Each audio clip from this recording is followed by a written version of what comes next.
Don't.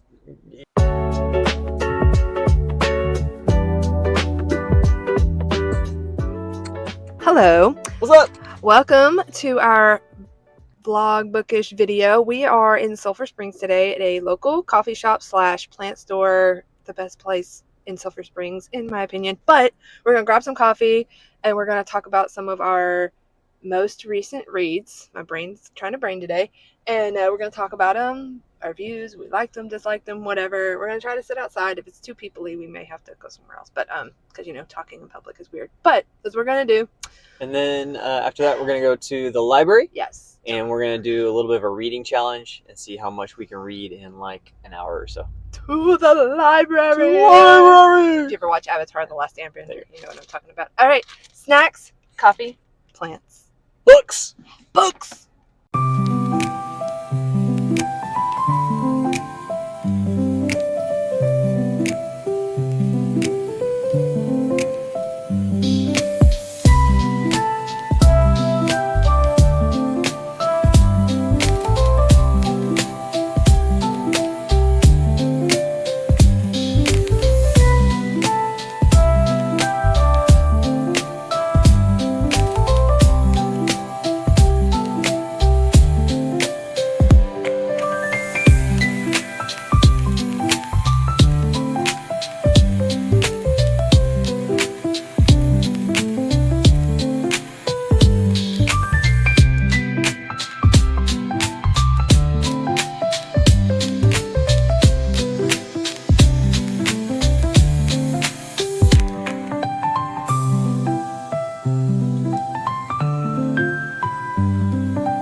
what's up? We are at Clementine and Co. enjoying our coffee.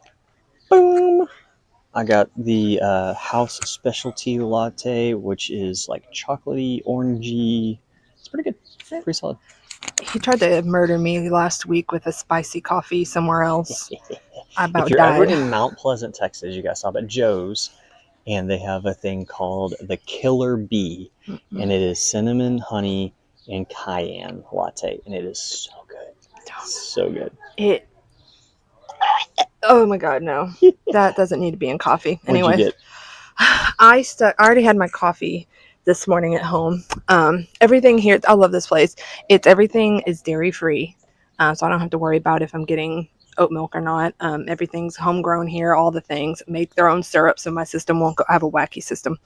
I got matcha. It's supposed to be lavender honey. They're a little light on the syrup, which is fine. I probably don't need to go crazy on sugar. But anyways, I got me some matcha because girl gotta have some matcha. Iced. Ben's a freak and got a hot drink. So Coffee's supposed to be hot. it's gonna be like 90 something. Feels like 100 something probably today. And this man got a hot drink. Anyways, so we're weird. here. We're gonna talk real quick about updates on reads that we have read kind of around and since our last recording. So our goal with our videos is kind of each video is like vlog or challenge or both, and then within that we're going to update you on what we've been reading and all that kind of stuff. So you want to kick it off with kind of your most recent reads? Yeah, so I just recently I've been on a YA streak right now and a library streak. So all these books have been library books from Sulphur Springs, which is fine. I did the Rose Bargain. I think it actually came out this year, either this year or last year. It's a YA. It has Bridgerton vibes with a little bit of fantasy in it, but like not hardcore fantasy. I'm going to read what I put on Fable because I'll ramble if I don't stick to script or something. Okay, so I rated it, I think 3.5 stars. Like I liked it, but I wasn't like head over heels for it. It was fine. It was easy read. It's easy to blow through in a week. It's not super slow paced. I said overall not bad for YA fantasy. It's very Bridgerton with the sprinkle of fantasy. So it's not super like fantasy like Akatar. It's just kind of it's in there, but it's not like in your face. I said there's one spice scene.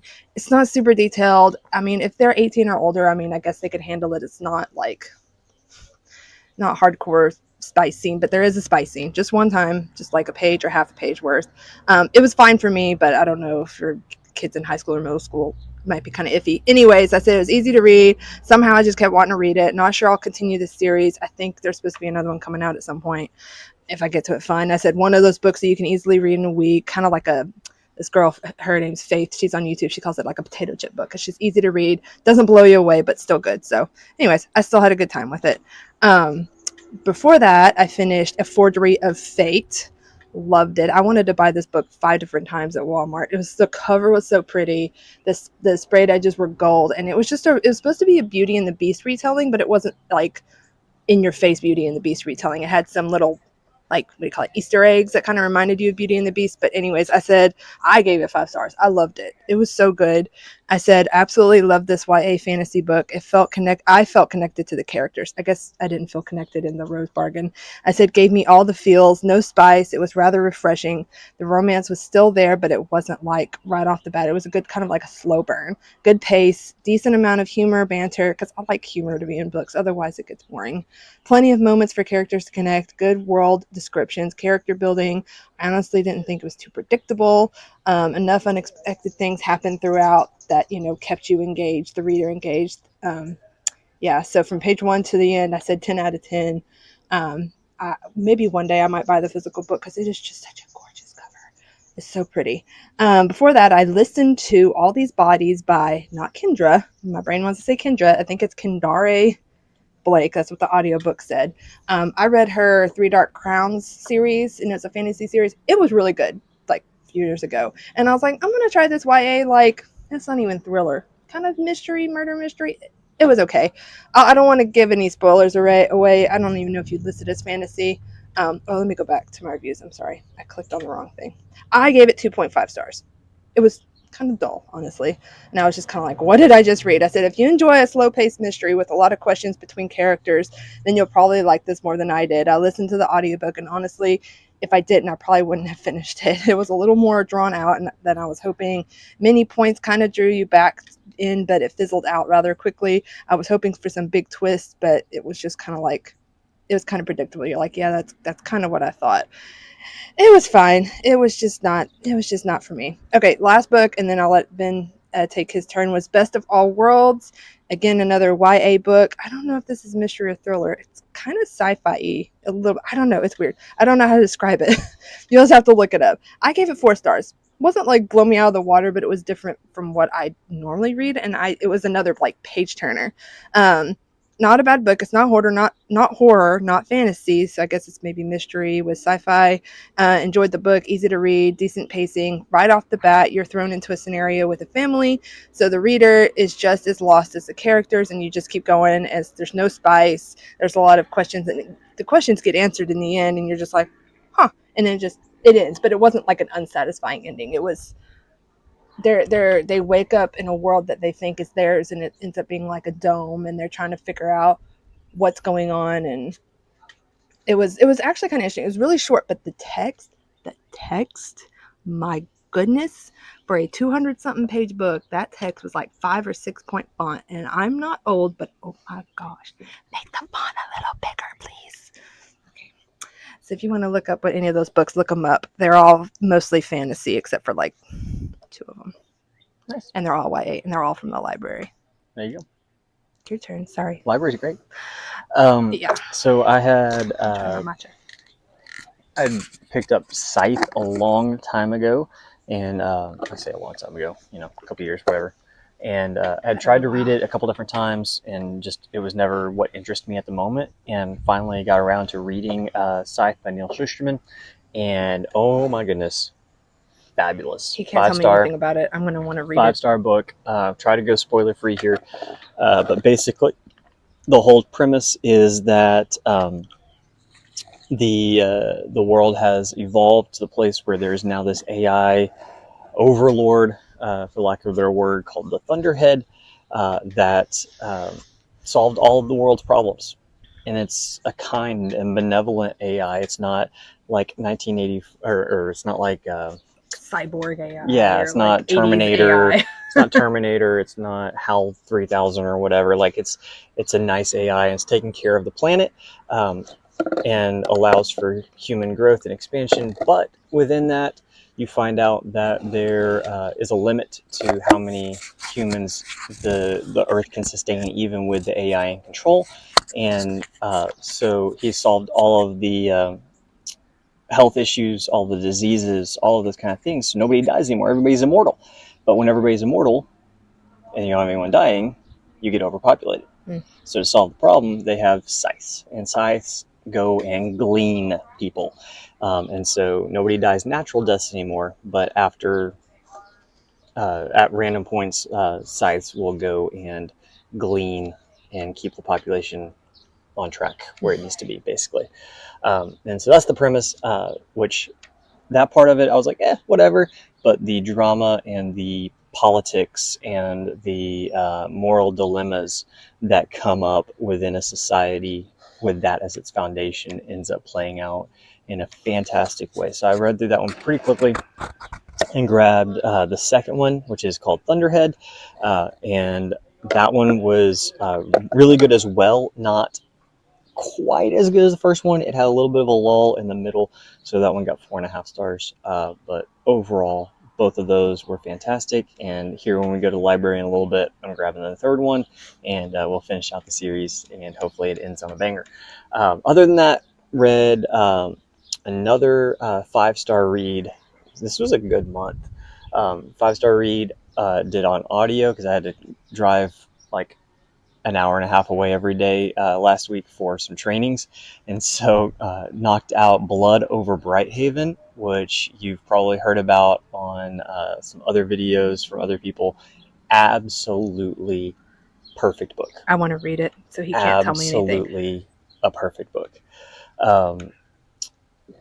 The themes and issues it addresses, it does so very well.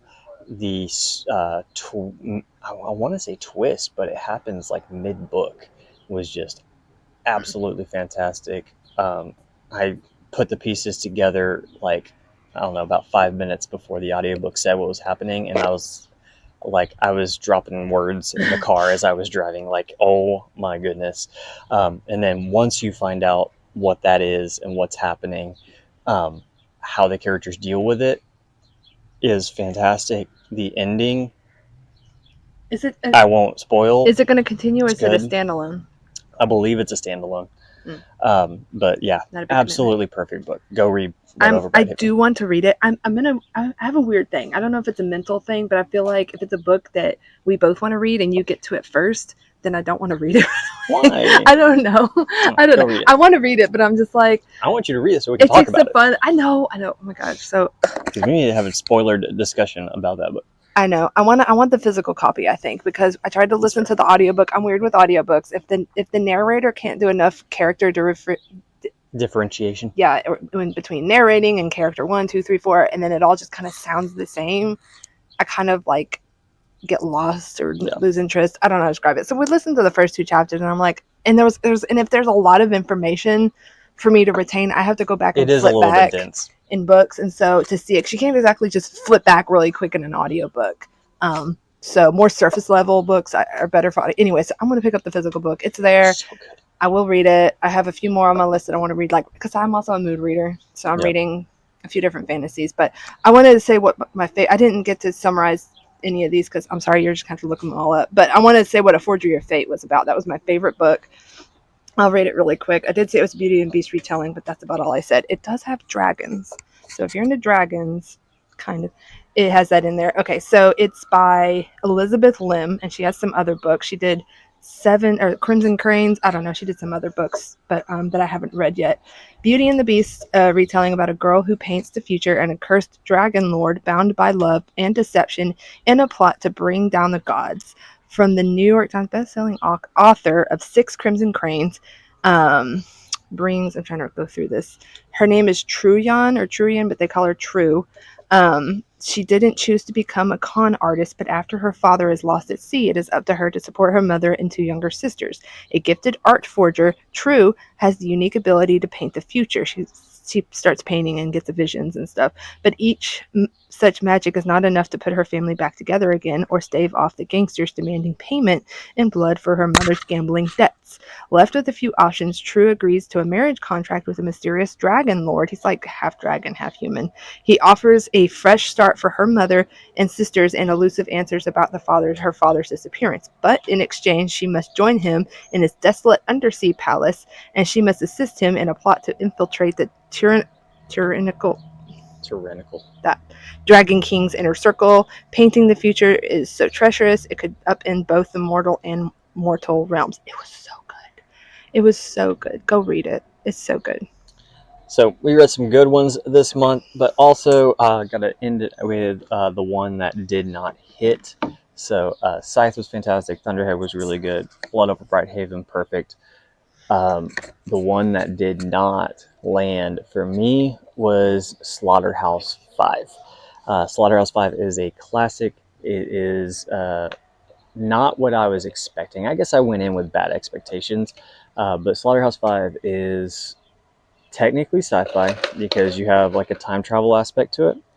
But it is about a guy that was in World War II and was there when this German town got blown off the map, basically. And so kind of dealing with the trauma of that. But it was, I don't know, it just was not for me. Some classics are better than others. It was just so dry. Boring.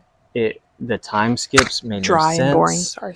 The time skips made no sense. The whole first chapter I thought was fictional, but I think is actually the real author's story of how he decided to write the book. It was just not for me. So Slaughterhouse 5, it's out there. It's a classic. I'm not going to be using it in my class anytime soon, I can tell you that. So anyways, that's what we read recently. We're going to sit here maybe for a little bit more and read, and then we'll head to the library. No, I'm going to go in some air conditioning. I'm done sitting so we're heading to the library now. Air conditioning. It's Texas, and it's hot. See you over there. Bye.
So we just went to the library and had what was intended to be an hour reading challenge, see how much we could read in an hour. I was excited because I mentioned earlier in the video that I'd read Scythe and Thunderhead, first two of the Arc of Scythe. And so I had reserved the third one, The Toll. And so that's what I was going to read for an hour.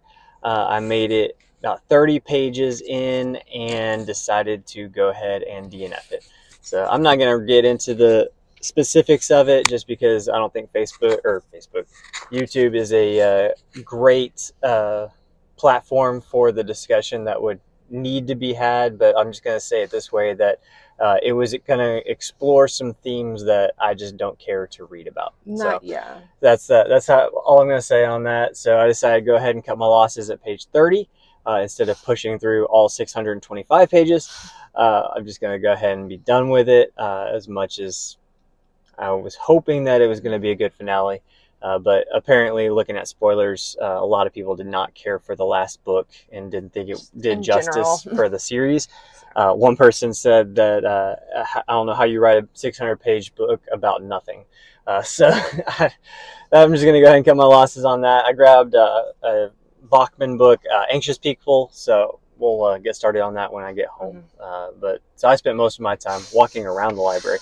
But I think you got a little bit more reading done. I did. It's hard to read when you're tired, and I'm just like, push through it. But this book, so this is the book we got in Denton at the resale place. I made it to page 100 on the dot. It ended on the last chapter 11, ended on page 100. I read 24-ish pages. There's a lot to digest in this book, so I have like little stickies put in there. It takes a minute to get used to because the author is, I don't want to say this wrong, I think she's Muslim. Yeah, she's an American Muslim. So there's a lot of terms and phrases and things that like it takes a little bit to pick up on, and so I have to make like little notes. And anyways, so I read 24 pages, got to page 100, and it's actually starting to pick up. There is actually a good amount of fantasy in there. I think there will be. There's magic in there that they're starting to get into, starting to dive into the plot and the why and hunting what they're trying to hunt down. Anyways, two people are going to end up crossing paths that are like opposites. Anyways, it's going to be good, but it's taking me a little bit longer because it's not just a surface level can read in a week type of book. It's not a potato chip book. No, it's definitely not a potato chip, especially with the cultural differences. And I'm not I don't know a whole lot about the Muslim community and stuff, and the terms and the words and the phrases, and you kind of have to think about it. But it's good. Think about it. It's not like, oh my God, this book is dragging on. Like but I do need to sit like a kind of a more quiet place and not a whole lot of distractions to really dissect this book. But anyways, yeah, that's what I got. And I brought another book with me, but I didn't get around to it. This is The Floating World. It's a YA fantasy. I'm not going to read what it's about. You can go look it up. It sounded really good. And then I put a request in for this one at the library and got it. It's a dragon book. Listen, this should have been apparently my pick because this has 3 words in it. Instead of We Hunt Flames, should have been Fear the Flames. We Hunt the Flames and Fear the Flames. There's a theme going on right now. I'm in my fantasy library book era right now. I think this is an adult fantasy. They called it romancy, and then they had a caution before you read blurb at the beginning, but I should be fine with it, not unless something random comes up that I'm like not into. Then so I got 3 books to read plus another one at home. But anyways, That's where I'm at. Well, we're hungry, so we're gonna head home and not spend money at a fast food restaurant. So we're gonna head home and eat and maybe read a little bit more. So that's what you should do as well. Go read.